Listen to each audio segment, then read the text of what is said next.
तो सरकार के सामने वित्तीय अनुशासन भी एक चुनौती है और जब विकास की बात हो तो विकास की सबसे महत्वपूर्ण शर्त होती है पैसा। सरकार का खजाना भरा हो तो विकास के लिए नई योजनाओं को लाया जा सकता है। इसीलिए इस बजट में एक तरफ जनहित की योजनाएं बनी तो दूसरी तरफ पैसों के इंतजाम के लिए सरकार ने कुछ खास कार्यक्रमों पर जोर दिया। अगर आमदनी अठन्नी हो और खर्चा रुपया तो फिर कैसे चलेगा देश भैया। इसी सवाल से सरकार भी दो चार होती है और इसीलिए आमदनी बढ़ाने पर उसका पूरा जोर रहता है। Tourism has always been a part of our civilization. वित्त मंत्री निर्मला सीतारमण का बजट तो 23 जुलाई को ही दुनिया के सामने आ गया, लेकिन उस बजट की तह में क्या है इसको आप एनडीटीवी को दिए उनके इंटरव्यू में समझ सकते हैं। उसमें उन्होंने बहुत बेबाकी से माना कि लोगों को आयकर देने के लिए तैयार करने पर उनका जोर है। 6 महीने के अंदर स्पीच में भी मैं कह चुकी हूँ 6 महीने के अंदर आना है। डिटेल्स ऑफ द मैंडेट अभी तैयार नहीं है, मगर ब्रॉडली सिंप्लीफिकेशन की ओर और इनकम टैक्स कंप्लायंस और एसएससी का राहत, उससे कंप्लायंस और ड्यू डिलिजेंस का कैसे ले आए, और ऑलरेडी पिछले 3-4 साल से direct tax personal income tax के लिए सेकेंड रेजीम हमने ले आए।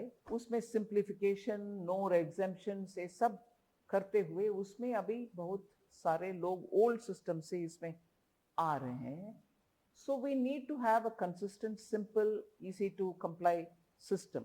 वो है larger message for the committee. Specifics will be decided a bit later.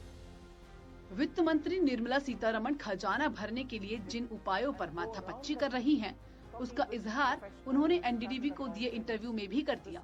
एक तरफ सरकार की कोशिश है कि ज्यादा से ज्यादा इनकम टैक्स चुकाएं ताकि जमा हुआ पैसा विकास के काम आए। वहीं सरकारी परिसंपत्तियों के विनिवेश के जरिए भी सरकार पैसों का इंतजाम करना चाहती है, जो एसेट मोनेटाइजेशन की प्रक्रिया के रूप में सामने आया है। वहीं सरकार हर सेक्टर को एफडीआई के लिए खोल रही है, जिसमें स्पेस तक शामिल है। अगर बात करें प्रॉपर्टी की, तो वहीं प्रॉपर्टी बेचने पर लगने वाले long term capital gain tax को 7.5% कम करके 12.5% किया गया है। इस प्रावधान से उतनी राहत नहीं मिलेगी जितनी इंडेक्सेशन लागू होने पर मिलती थी।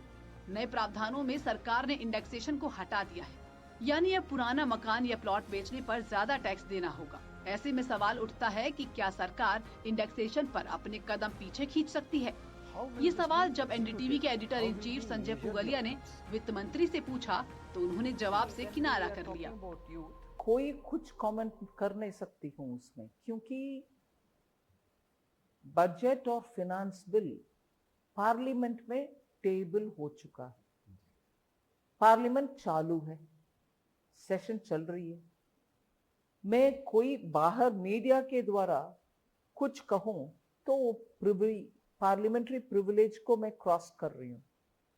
इसीलिए वो पार्लियामेंट का जब तक असेट है और उधर प्रॉपर्टी है और मैं जाकर कोई भी बोलूं तो पार्लियामेंट में बोलना चाहिए, ना कि बाहर। सरकार की आय का एक बड़ा स्रोत पेट्रोलियम और गैस है।